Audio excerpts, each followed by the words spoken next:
मालिका. विषय आहे जागर मराठीचा आपल्या मायबोलीचा.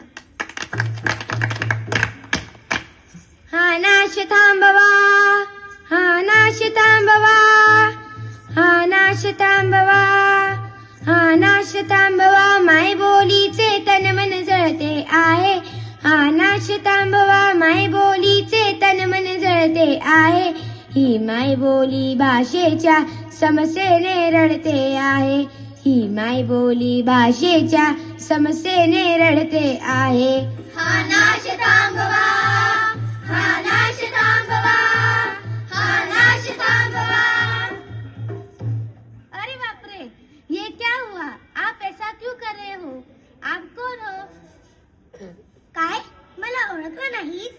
नहीं पहचाना? अरे दोस्तों जरा इधर था. क्या आप इन्हें पहचानते हो? नहीं, मैंने तो इधर इनको कभी नहीं देखा. नहीं देखा. कसं ओळखणार? याआधी माझी गरज कधी तुम्हाला वाटलीच नाही, परंतु आता माझी परिस्थिती अशी आहे की सहनही होत नाही आणि सांगता येत नाही. बरं तर मैत्रिणी, तुम्हाला मराठी समजते का? म्हणजे काय? आम्ही मराठीच आहोत. चला मित्रांनो, ओळख करू. Hi, my name is Swara. नमस्कार, मी काव्य कोरडी. राम राम मंडळी, मन नाव पायल पवार शेवर का. Hello friends, my name is Sai. Namaste दोस्तों, मेरा नाम पीयू बरनवाल है. खरंच की काय? पण तुम्ही अशा परक्या भाषेत का बोलतात? तुम्हाला आपल्या मातृभाषेत बोलायला लाज वाटते का? तुम्हाला आपली मायबोली आवडत नाही का? हल्ली सर्वजण परक्या भाषेतच बोलतात, त्यात काय? अरे पण अशाने एक दिवस तुम्ही आपल्या मायबोलीला विसराल. मायबोली म्हणजे आपल्या आईसारखी. आपल्या आईला विसरता का कोणी? नाही. बरं तर मैत्रिणींनो, तुम्ही तुमच्या आई वडिलांशी बोलतात का मराठीत? अहो, आमच्या आई वडीलच आम्हाला इंग्रजी बोलण्यात आग्रह करतात, त्यात काय?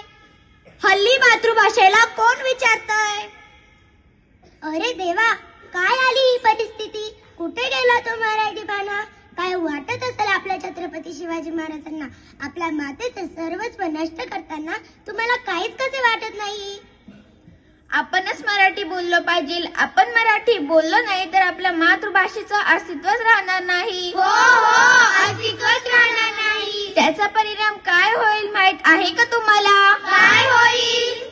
महाराष्ट्रात मराठी भाषेचे अस्तित्व संपुष्टात येईल. हो, संपुष्टात येईल. अशाने एक दिवस मराठी माणसाची ओळखच राहणार नाही. हो, ओळखच राहणार नाही. अरे, आपल्या मायबोलीचा अभिमान आपणच बाळगला पाहिजे. हो, आपणच बाळगला पाहिजे. इतर भाषिकांना आपल्या मायबोलीचे महत्त्व पटवून द्यायला पाहिजे. हो, महत्त्व पटवून द्यायला पाहिजे. सर्वात प्रथम आपणच मराठी बोलायला पाहिजे. हो, आपणच मराठी बोलायला पाहिजे. आपण आपल्या मायबोलीचं शिक्षण घ्यायला हवे. हो, मायबोलीचं शिक्षण घ्यायला हवे. आपण आपल्या मातृभाषेतच बोलले पाहिजे. हो, मातृभाषेतच बोलले पाहिजे. चला तर मग जाणून घ्यायचे तिचे महत्त्व. हो, जाणून घ्यायचे. खरं तर आपल्या मातृभाषेत अत्यंत गोडवा आहे. हिचा पाया संत ज्ञानेश्वरांनी रचलेला आहे. आता विश्वास मके देवे, येणे भाग्यने तोषावे, तोषोनी मज द्यावे, पसाय दान हे, जे खळांची व्यंकटी सांडो, दया सत्कर्मी रती वाढो, भूता परस्परे पडो, मैत्र जीवांचे. आपल्या मराठी भाषेला लेखक, लेखिका, कवी, कवयित्री यांनी सजवले व राजभाषेचा दर्जा प्राप्त करून दिला. माझी भाषा माझी आई, अर्थभावनांना देई. माझी भाषा माझी आई, अर्थभावनांना देई. तिच्या यावे ऋणात होऊ नये उतराई. तिच्या राहावे ऋणात होऊ नये उतराई. माझी भाषा माझी आई, अर्थभावनांना देई. माझी भाषा माझी आई, अर्थभावनांना देई. तिच्या एकेका शब्दाला रत्न कांचनाचे मोल,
जावा तुझीच निर्भय अंगाई. तुझे थरे अन तुझी पाखरे वास तुझा जनलोक तुझा. हवा हवासा मला वाटतो राग तुझा संतोष तुझा. माय मराठी तुझ्या पायी तन मन धन मी वाहिले. तुझ्या नामी तुझ्या धामी अखंड रंगून राहिले. आता तरी समजले का माय मराठीचे महत्व? हो समजले. तर मित्रांनो, आत्ताच आपण आपल्या मातृभाषेचे विविध रूपे आणि महत्व समजून घेतली. चला तर मैत्रिणींनो, आपण एक शपथ घेऊया. हो शपथ घेऊया. आम्ही आपल्या मातृभाषेचा आदर करू. आम्ही आपल्या मातृभाषेतच संवाद करू. आम्ही आपल्या मातृभाषेच्या समृद्धीसाठी